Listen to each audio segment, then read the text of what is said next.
वक्रतुण्डमहाकाय सूर्यकोटिसमप्रभा निर्विघ्नं कुरु मे देव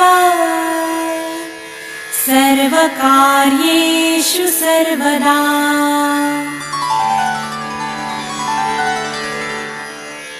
स्वस्ति श्रीगणनायकं गजमुखं मोरेश्वरं सिद्धिदं बल्लाळं मुरुढं विनायकमढं चिन्तामणिं स्थेवरम् लीलाद्रिं गिरिजात्मजं सुवरदं विघ्नेश्वरम् ओझरं ग्रामोराञ्जनसंस्थितो गणपति देवं प्रणमाम्यहम्।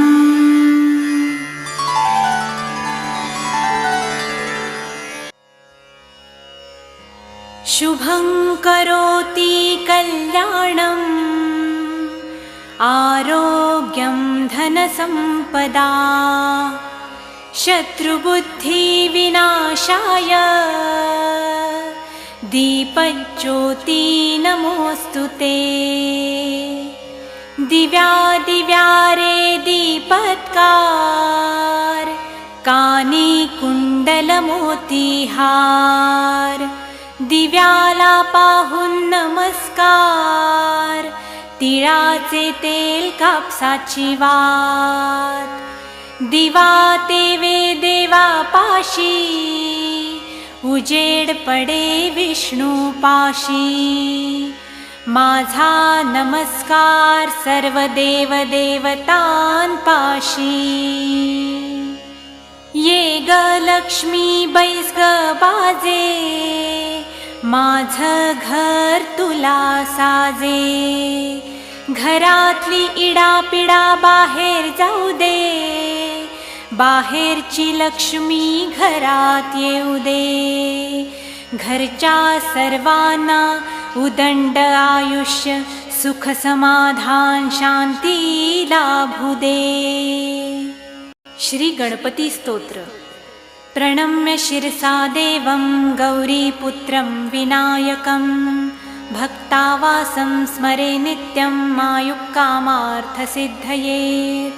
प्रथमं वक्रतुण्डं च एकदन्तं द्वितीयकं तृतीयं कृष्णपिङ्गाक्षं गजवक्त्रं चतुर्थकं लम्बोदरं पञ्चमं च षष्ठं विकटमेव च सप्तमं विघ्नराजेन्द्रं धूम्रवर्णं तथाष्टमं नवमं भालचन्द्रं च दशमं तु विनायकम् एकादशं गणपति द्वादशं तु गजाननं द्वादशैतानि नामानि त्रिसन्ध्यं यः पठेन्नरः न च विघ्नभयं तस्य सर्वसिद्धिकरं प्रभो। विद्यार्थी लभते विद्यां धनार्थी लभते धनं पुत्रार्थी लभते पुत्रान् मोक्षार्थी लभते गतिं। जपेद् गणपति स्तोत्रं षड्भिर्मासं फलं लभेत् संवत्सरेण सिद्धिं च लभते नात्र संशयः। अष्टभ्यो ब्राह्मणेभ्यश्च लिखित्वा यात् समर्पयेत् तस्य विद्या भवेत् सर्वा गणेशस्य प्रसादतः। इति श्रीनारदपुराणे संकटनिरसन नाम गणेशस्तोत्रं सम्पूर्णम्। श्रीसीतारामचन्द्रार्पणमस्तु।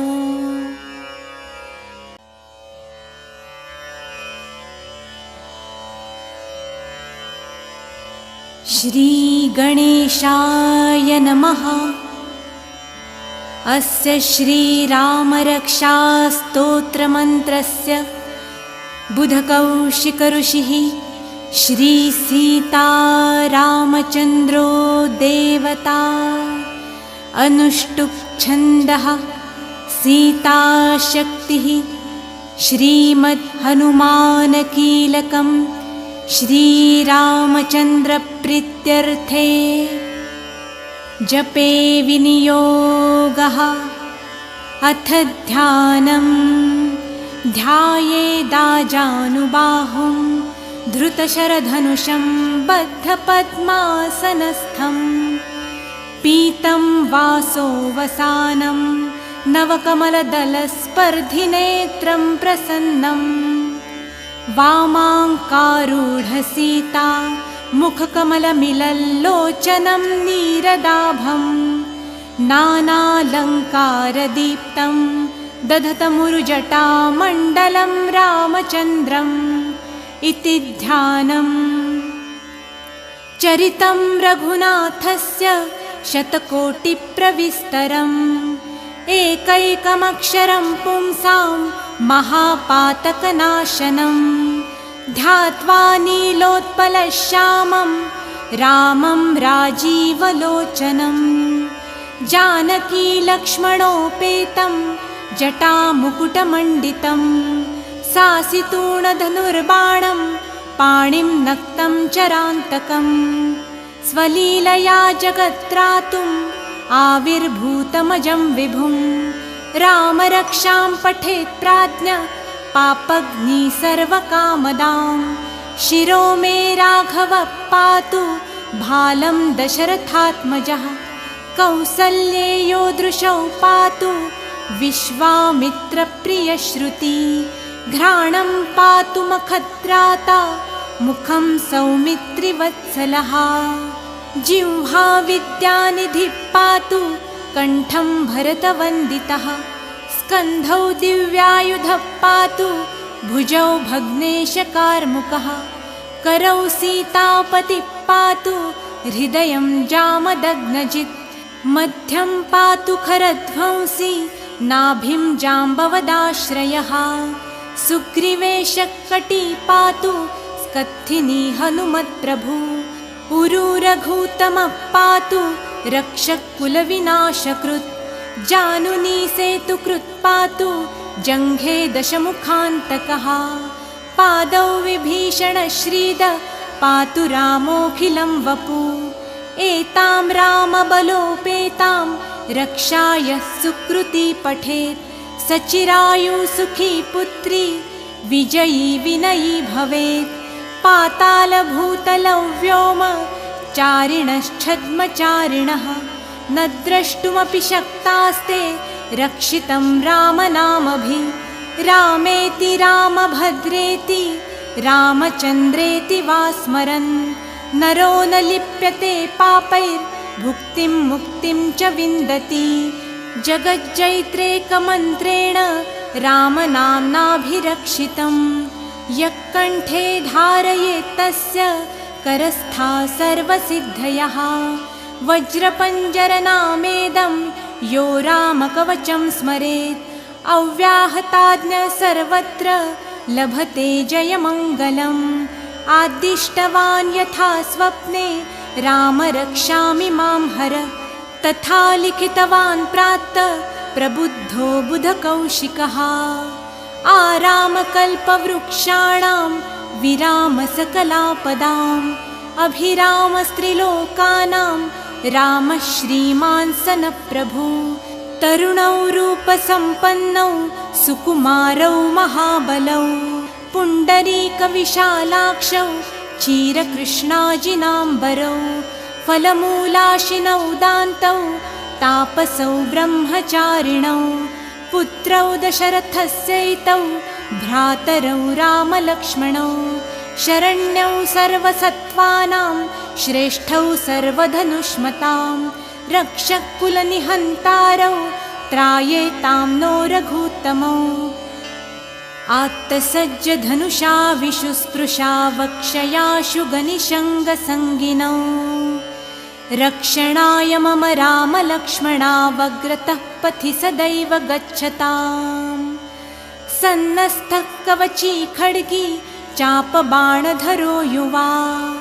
गच्छन् मनोरथोऽस्माकं रामः पातु स लक्ष्मणः रामो दाशरथिः शूरो लक्ष्मणानुचरो बली काकुत्स्थः पुरुषः पूर्ण कौसल्येयो रघूत्तमः वेदान्तवेद्यो यज्ञेश पुराणपुरुषोत्तमः जानकीवल्लभ श्रीमान् प्रमेयपराक्रमः इत्येतानि जपे नित्यं मद्भक्तः श्रद्धयान्वितः अश्वमेधाधिकं पुण्यं सम्प्राप्नोति न संशयः रामं दूर्वादलश्यामं पद्माक्षं पीतवाससं स्तुवन्ति नामभिर्दिव्यैर्न ते संसारिणो नरः रामं लक्ष्मणपूर्वजं रघुवरं सीतापतिं सुन्दरं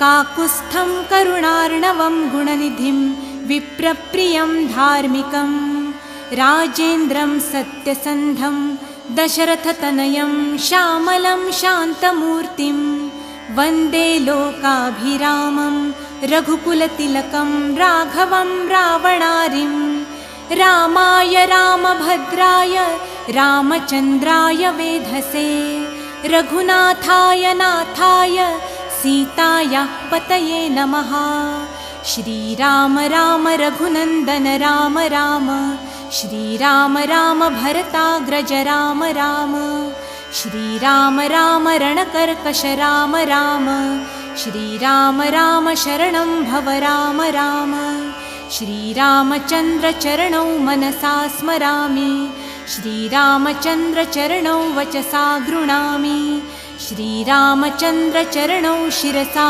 नमामि श्रीरामचन्द्रचरणौ शरणं प्रपद्ये माता रामो मत्पिता रामचन्द्रः स्वामी रामो मत्सखा रामचन्द्रः सर्वस्वं मे रामचन्द्रो दयालुन् नान्यं जाने नैव जाने न जाने दक्षिणे लक्ष्मणो यस्य वामे तु जनकात्मजा पुरतो मारुतिर्यस्य तं वन्दे रघुनन्दनं लोकाभिरामं रणरङ्गधीरं राजीवनेत्रं रघुवंशनाथं कारुण्यरूपं करुणाकरन्तं श्रीरामचन्द्रं शरणं प्रपद्ये मनोजवं मारुततुल्यवेगं जितेन्द्रियं बुद्धिमतां वरिष्ठं वातात्मजं वानरयूथमुख्यं श्रीरामदूतं शरणं प्रपद्ये कूजन्तं राम रामेति मधुरं मधुराक्षरम् आरुह्य कविताशाखां वन्दे वाल्मीकिकोकिलम् आपदामपहर्तारं दातारं सर्वसम्पदां लोकाभिरामं श्रीरामं भूयो भूयो नमाम्यहं भर्जनं भवबीजानाम् अर्जनं सुखसम्पदां तर्जनं यमदूतानां राम रामेति गर्जनं रामो राजमणिः सदा विजयते रामं रमेशं भजे रामेणाभिहता निशाचरचमू रामाय तस्मै नमः रामान्नास्ति परायणं परतरं रामस्य दासोऽस्म्यहं रामे चित्तलयः सदा भवतु मे भो राम माम् उद्धर राम रामेति रामेति रमे रामे मनोरमे सहस्रनाम तन्तुल्यं रामनामवरानने इति श्रीबुधकौशिकविरचितं श्रीरामरक्षास्तोत्रं सम्पूर्णं श्रीसीतारामचन्द्रार्पणमस्तु।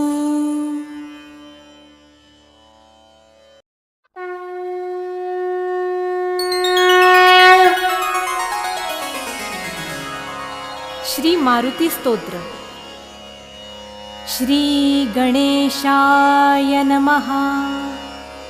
भीमरूपी महारुद्रा वज्रहनुमान मारुति वनारी अंजनी सूता रामदूता प्रभंजना महाबली प्राणदाता सकळा उठवी बळे सौख्यकारी दुःखहारी दूत वैष्णव गायका दीनानाथा हरिरूपा सुन्दरा जगदन्तरा पातालदेवता हन्ता भव्यसिन्दूरलेपना लोकनाथा जगन्नाथा प्राणनाथा पुरातना पुण्यवन्ता पुण्यशीला पावना परितोषका ध्वजांगे उचली बाहो आवेशे लोटला पुढे काळाग्नि काळरुद्राग्नि देखता कापती भये ब्रह्मांडे मायली नेणो आवळे दंतपंगती नेत्राग्नी चालिल्या ज्वाळा भ्रुकुटी ताठिल्या बळे पुच्छते मुरडिले माथा किरीटी कुंडले बरी सुवर्णकटिका सोटी घंटा किंकिणी नागरा ठकारे पर्वता ऐसा नेटका सडपातळू चपळांग पाहता मोठे महाविद्युल्लते परी कोटीच्या कोटी उड्डाणे झेपावे उत्तरेकडे मंद्राद्री सारिखा द्रोणू क्रोधे उत्पाटिला बळे आणिला मागुती नेला आला गेला मनोगती मनासी टाकिले मागे गतीसी तुलना नसे अणुपासोनी ब्रह्मांडा एवढा होत जातसे तयासी तुलना कोठे मेरु मंदार धाकुटे ब्रह्मांडा भोवते वेढे वज्रपुच्छे करू शके तयासी तुलना कैची ब्रह्मांडी पाहता नसे आरक्त देखिले डोळा ग्रासिले सूर्यमंडळा वाढता वाढता वाढे भेदिले शून्यमंडळा धनधान्य पशुवृद्धी पुत्रपौत्र समस्तही पावती रूप विद्यादी स्तोत्र पाठे करूनिया भूतप्रेत संबंधादी रोग व्याधी समस्तही नासती तुटती चिंता आनंदे भीमदर्शने हे धरा पंधरा श्लोकी लाभली शोभली बरी दृढदेहो निसंदेहो संख्या चंद्रकळा गुणे रामदासी अग्रगण्यो कपिकुळासी मंडणू रामरूपी अंतरात्मा दर्शने दोषनासती इति श्री रामदासकृत संकटनिरसनं श्री मारुती स्तोत्रं संपूर्णम्।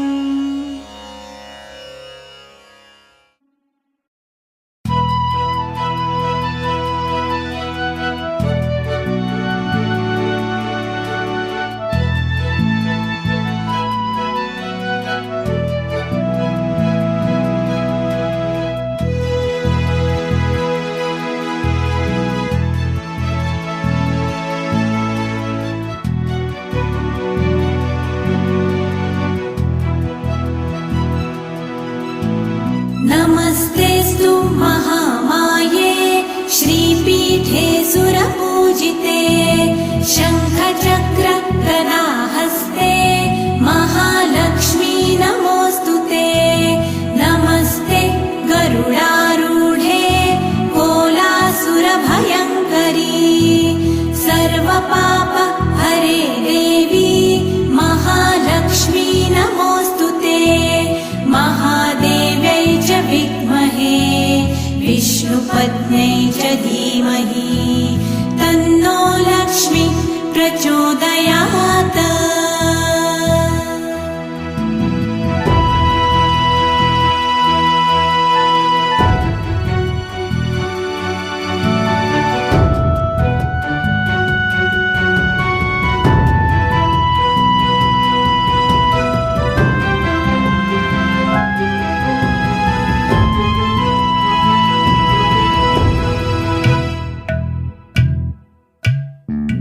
सर्वज्ञे सर्ववरदे सर्वदुष्ट भयङ्करी सर्वदुःख हरे देवी महालक्ष्मी नमोऽस्तुते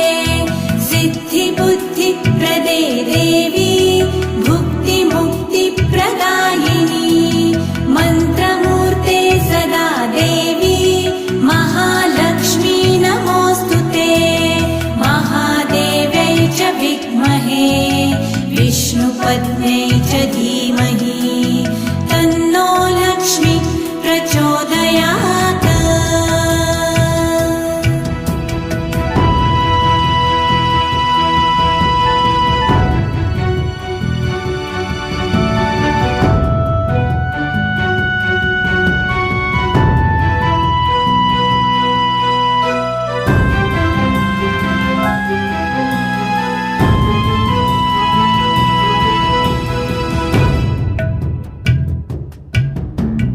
आद्यन्तरहिते देवी आद्यशक्ते महेश्वरी योगदे योगसम्भूते महालक्ष्मी नमोऽस्तुते। स्थूलसूक्ष्म महारौद्रे महाशक्ते महोदरी महापाप हरे देवी महालक्ष्मी नमोऽस्तुते। महादेव्यै च विद्महे विष्णुपत्न्यै च धीमहि तन्नो लक्ष्मी प्रचोदयात्।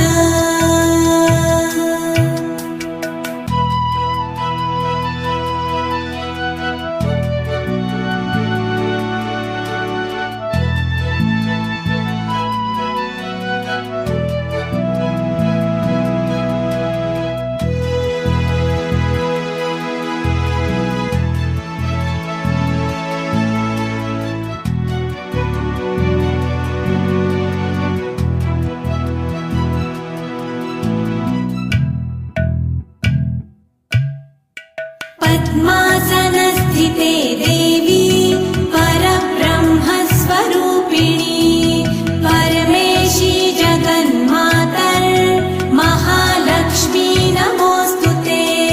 श्वेताम्बरधरे देवी नानालङ्कारभूषिते जगत्स्थिते जगन्मातर् महालक्ष्मी नमोऽस्तुते। महादेव्यै च विद्महे विष्णुपत्न्यै च धीमहि तन्नो लक्ष्मी प्रचोदयात्।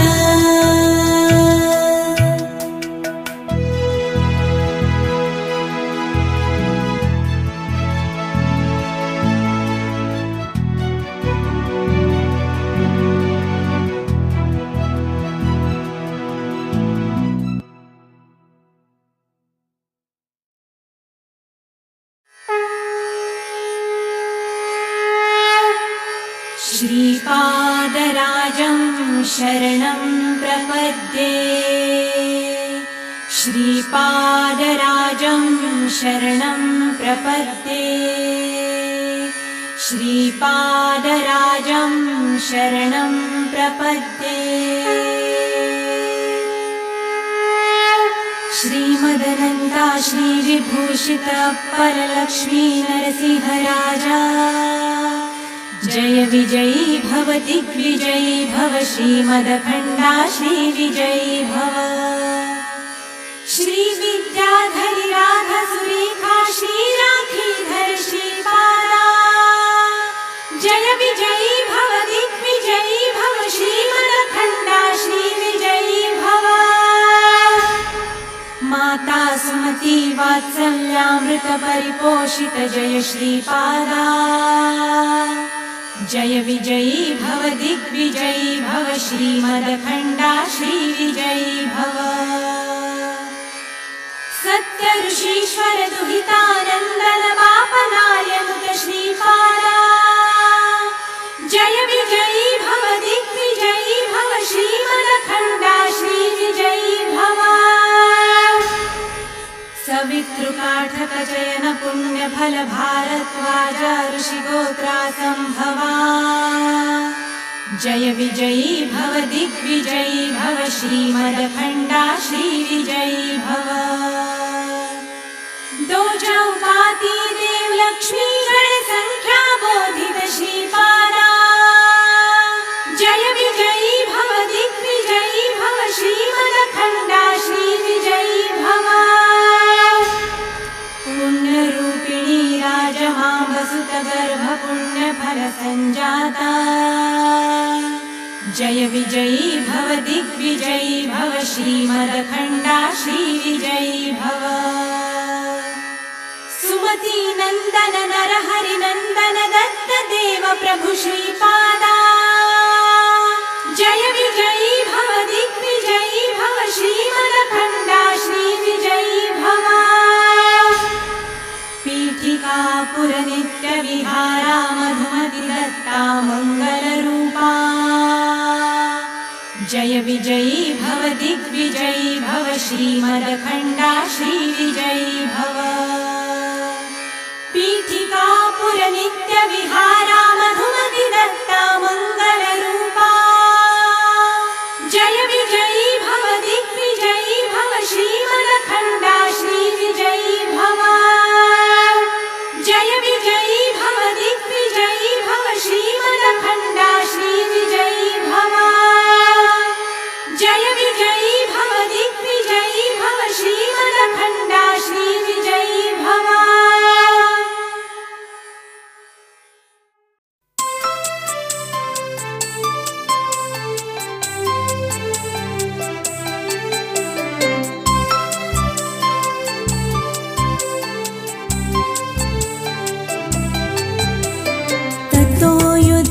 परिश्रान्तं समरे चिन्तया स्थितं रावणं जाग्रतो दृष्ट्वा युद्धाय समुपस्थितं दैवतैश्च समागम्य द्रष्टुमभ्यागतो रणम् उपगम्य ब्रवीद् रामम् अगस्त्यो भगवान् ऋषिः राम राम महाबाहो शृणु गुह्यं सनातनं येन सर्वा नरिन् वत्स समरे विजयिष्यसि आदित्यहृदयं पुण्यं सर्वशत्रुविनाशनं जयावहं जपे नित्यम् अक्षय्यं परमं शिवम्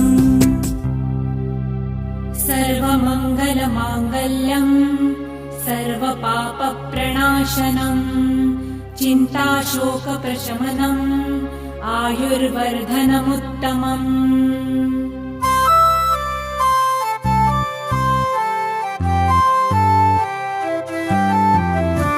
रश्मिमन्तं समुद्यन्तं देवासुरनमस्कृतं पूजयस्व विवस्वन्तं भास्करं भुवनेश्वरं सर्वदेवात्मको ह्येष तेजस्वी रश्मिभावनः येष देवासुरगणान् लोकान् पाति गभस्तिभिः एष ब्रह्मा च विष्णुश्च शिवस्कन्द प्रजापतिः महेन्द्रो धनधकालो यमः सोमोऽध्यपान्पतिः पितरो वसवसाध्या अश्विनौ मरुतो मनुः वायुर्वहीन् प्रजाप्राण ऋतुकर्ता प्रभाकरः आदित्यः सविता सूर्य खगपूषा गभस्तिमान् सुवर्णसदृशो भानु हिरण्यरेता दिवाकरः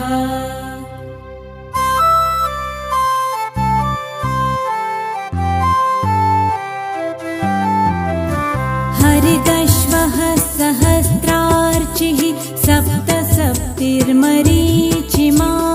तिमिरो मन्थन शम्भुस्त्वष्टा मार्ताण्ड अंशुमान् हिरण्यगर्भ शिशिर तपनो भास्करो रविः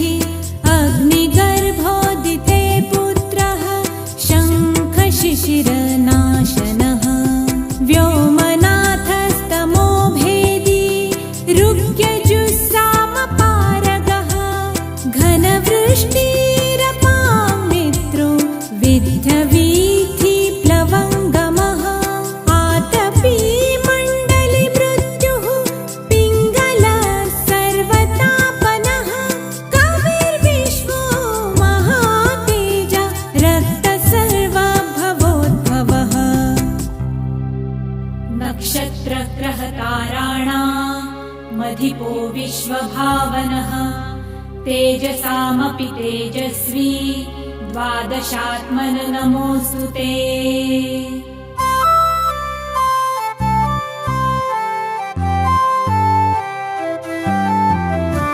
नमः पूर्वाय गिरये पश्चिमायाद्रये नमः ज्योतिर्गणानां पतये दीनाधिपतये नमः जयाय जयभद्राय हर्यश्वाय नमो नमः। नमो नमः सहस्रांशो आदित्याय नमो नमः। नमः उग्राय वीराय सारंगाय नमो नमः। नमः पद्मप्रबोधाय मार्ताण्डाय नमो नमः। ब्रह्मेशानच्युतेशाय सूर्याय दित्यवर्चसे भास्वते सर्वभक्षाय रौद्राय वपुषे नमः। तमोज्ञाय हिमज्ञाय शत्रुघ्नायामितात्मने कृतघ्नज्ञाय देवाय ज्योतिषां पतये नमः।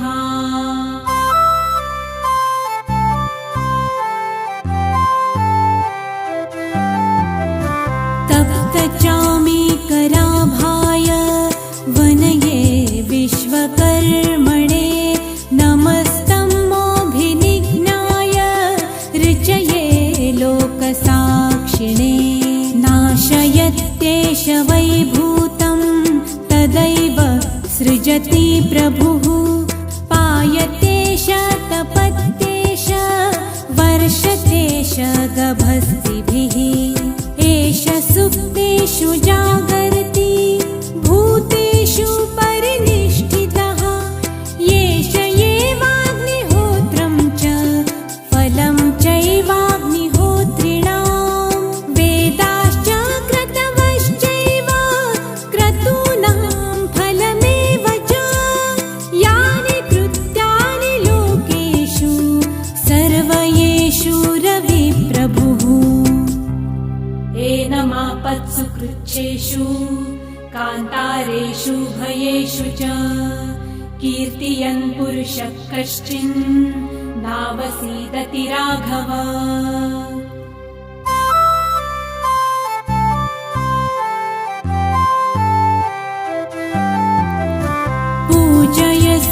पूजयस्वैनमेकाग्रो देवदेवं जगत्पतिं एतत्त्रिगुणितं जप्त्वा युद्धेषु विजयिष्यसि। अस्मिन् क्षणे महाबाहो रावणं त्वं वधिष्यसि। एवमुक्ता तदागस्त्यो जगामाच यथागतम्। एतच्छ्रुत्वा महातेजा नष्टशोको भवत्तदा धारयामास सुप्रीतो राघव प्रयतात्मवान्।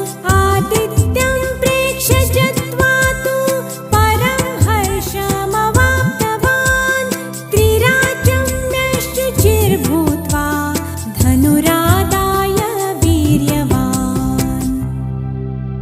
रावणं प्रेक्ष्य धृष्टात्मा युद्धाय समुपागतम् सर्वयत्नेन महता वधे तस्य धृतोऽभवत्।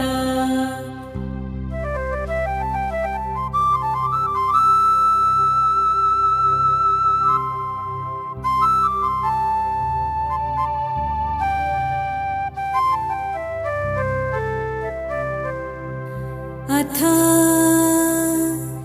रविरवदनिरीक्ष्य रामं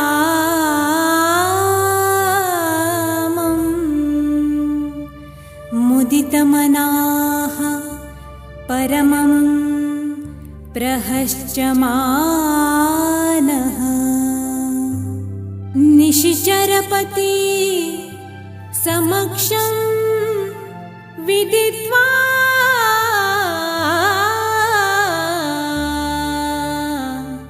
सुरगण मध्यगतो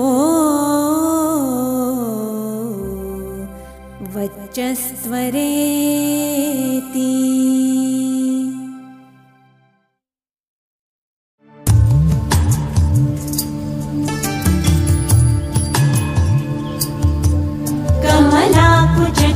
कमलाकुचूचुककुङ्कुमतो नियतारुणितातुलनीलतनो कमलायतलोचनलोकपते विजयी भव वेङ्कटशैलपते सचतुर्मुख षण्मुख पञ्चमुख प्रमुखाखिलदैवतमौलिमणे शरणागतवत्सल सारनिधे परिपालय मां वृषशैलपते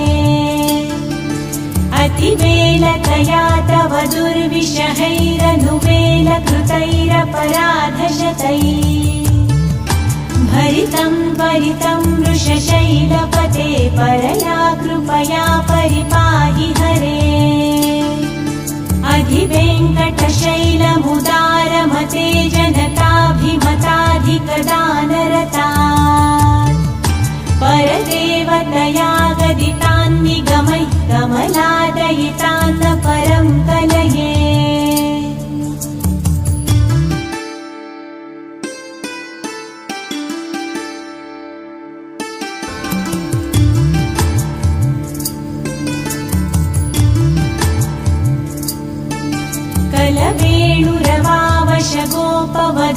कलवेणुरवावशगोपवधूशतकोटिवृता स्मरकोटिसमात् प्रतिवल्लविकाभिमतात् सुखदात् वसुदेवसुतान्न परं कलये अभिरामगुणाकरदाशरथे जगदेकधनुर्धर धीरमते रघुनायक राम रमेश विभो वरदो भवदेवदया जलधे अवनीतनया कमनीयकरं रजनीकरचारुमुखाम्बुरुहम् रजनीचरराजतमो मिहिरं महनीयमहं रघुराममये सुमुखं सुहृदं सुलभं सुखदं स्वनुजं च सुकायममोघशरम् अपहाय रघुत्वहमन्यमहं न कथश्चन कञ्चन जातु भजे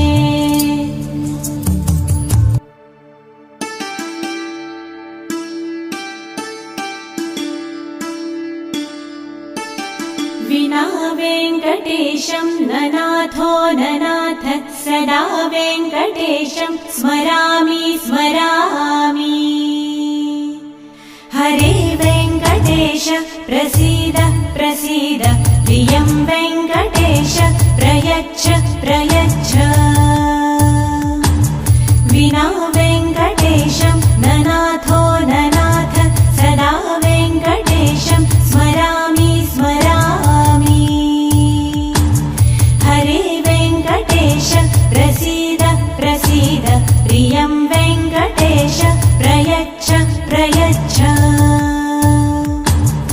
अहं दूरतस्ते पदाम्भोजयुग्म प्रणामेच्छयागत्य सेवां करोमि सकृत्सेवया नित्यसेवाफलत्वं प्रयच्छ प्रयच्छ प्रभो वेङ्कटेश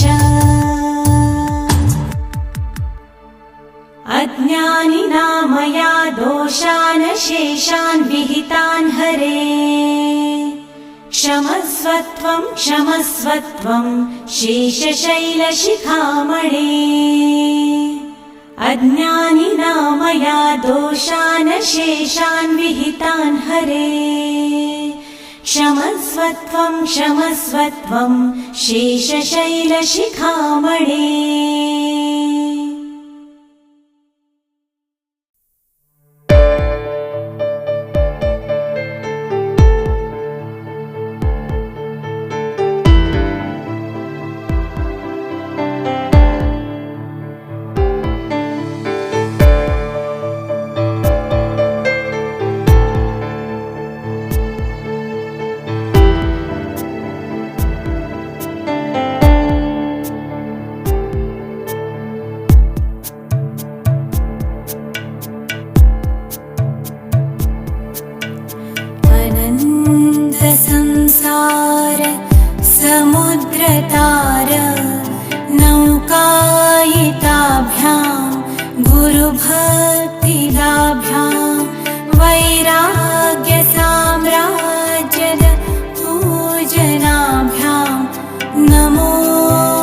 नताययो श्रीपतितां समीयुः कदाचिदप्याशु दरिद्रवर्याः मूकाश्च वाचस्पतितां हिताभ्यां नमो नमः श्रीगुरुपादुकाभ्याम्।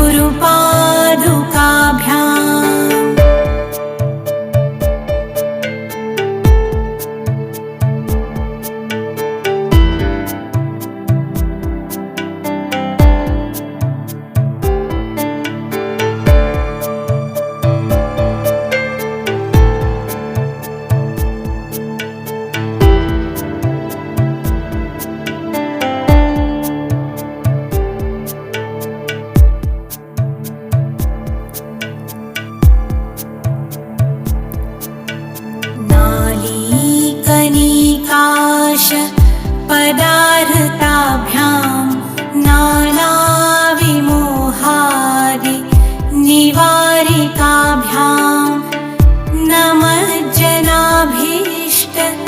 ततिव्रताभ्यां नमो नमः श्रीगुरुपादुकाभ्याम्।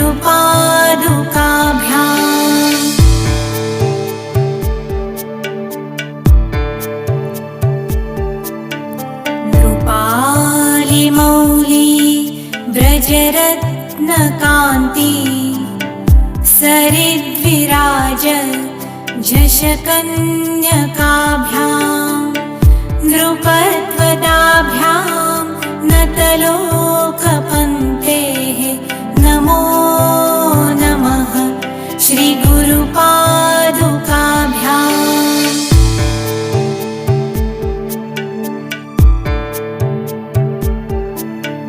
पापान्धकारार्क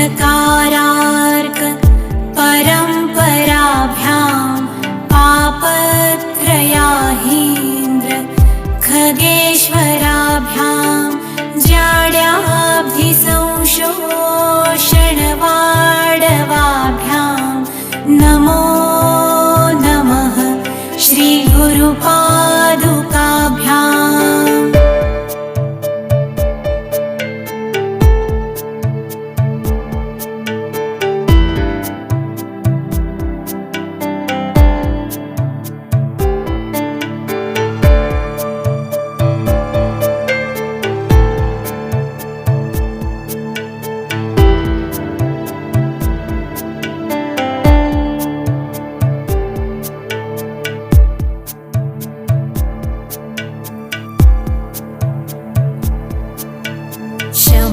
क्षमाधिषड्ग प्रदवैभवाभ्यां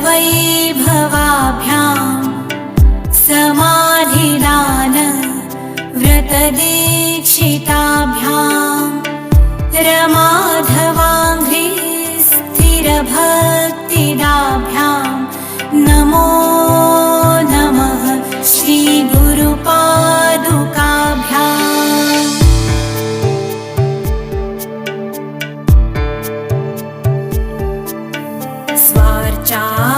स्वार्चापराणाम् अखिलेष्टदाभ्यां स्वाहा सहायाक्ष धुरन्धराभ्यां स्वान्ताच्च भाव प्रदपूजनाभ्यां नमो नमः श्रीगुरुपादुकाभ्याम्।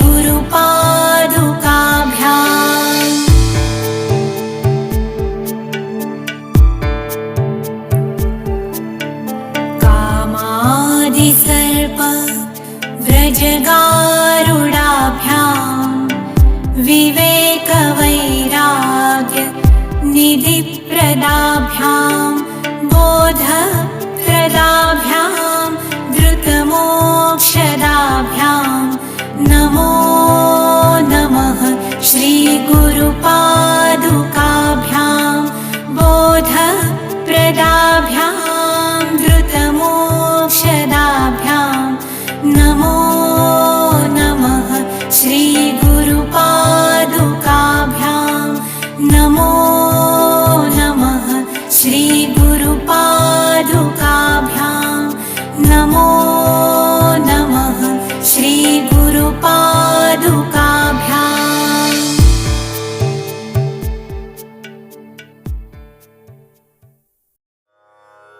ॐ नमस्ते गणपतये त्वमेव प्रत्यक्षं तत्त्वमसि त्वमेव केवलं कर्तासि त्वमेव केवलं धर्तासि त्वमेव केवलं हर्तासि त्वमेव सर्वं खल्विदं ब्रह्मासि त्वं साक्षात् आत्मासि नित्यं वृत्तं वच्मि सत्यं वच्मि अवत्वं माम् अववक्तारम् अवश्रोतारम् अवदातारम् अवधातारम् अवानुचानमवशिष्यम् अवपश्चातात् अवपुरस्तात् अवोत्तरातात् अवदक्षिणातात् अवचोर्ध्वातात् अवाधरातात् सर्वतो मां पाहि पाहि समन्तात् त्वं वाङ्मयस्त्वं चिन्मयः त्वम् आनन्दमयस्त्वं ब्रह्ममयः त्वं सच्चिदानन्दाद्वितीयोऽसि त्वं प्रत्यक्षं ब्रह्मासि त्वं ज्ञानमयो विज्ञानमयोऽसि सर्वं जगदिदं त्वत्तो जायते सर्वं जगदिदं त्वत्वस्तिष्ठति सर्वं जगदिदं त्वयि लयमेष्यति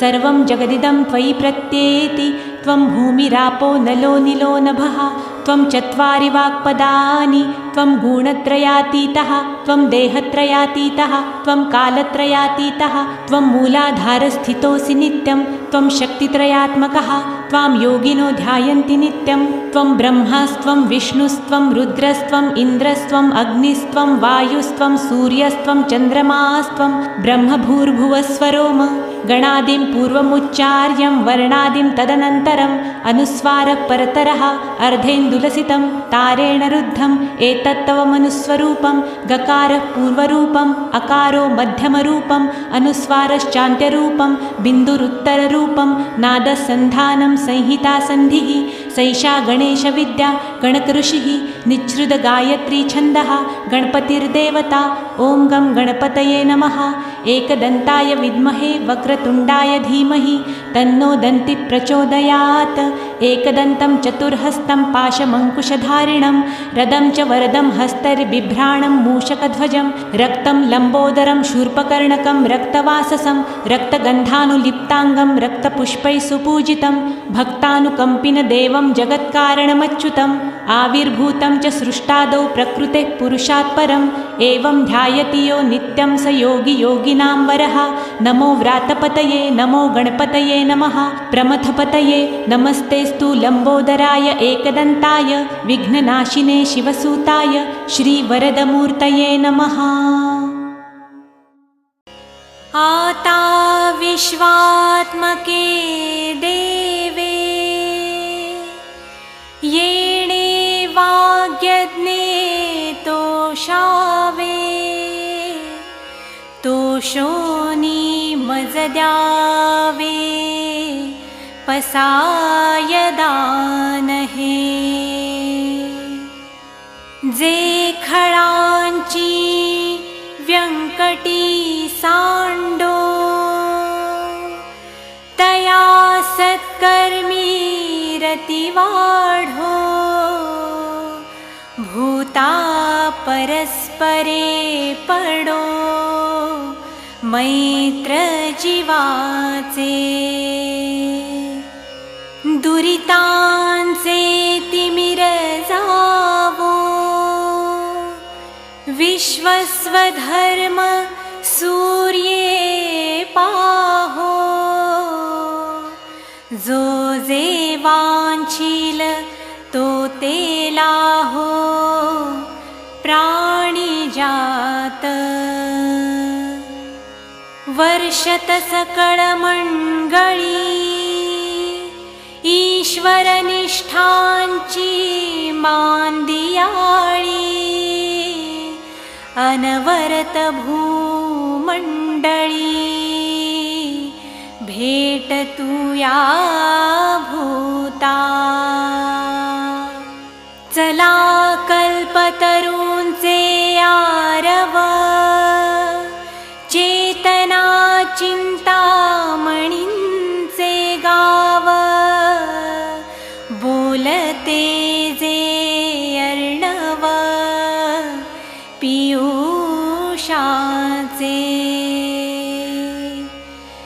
चंद्रमे जे अलांछन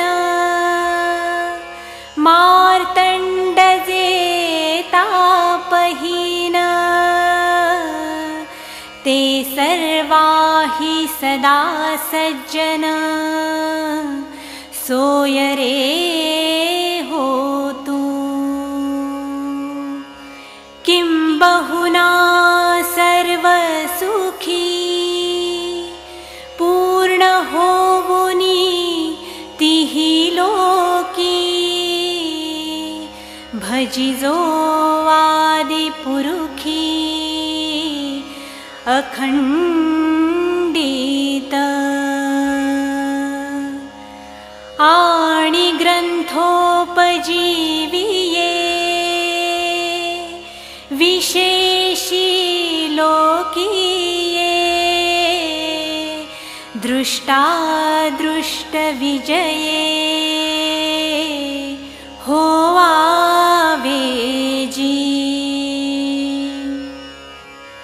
तेथ म्हणे श्री विश्वेश्वरावो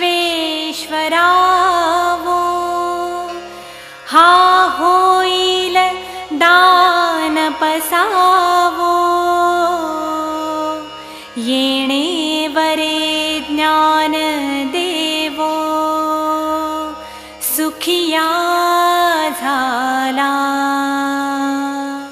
येणे वरे ज्ञान देवो सुखिया झाला येणे वरे ज्ञान देवो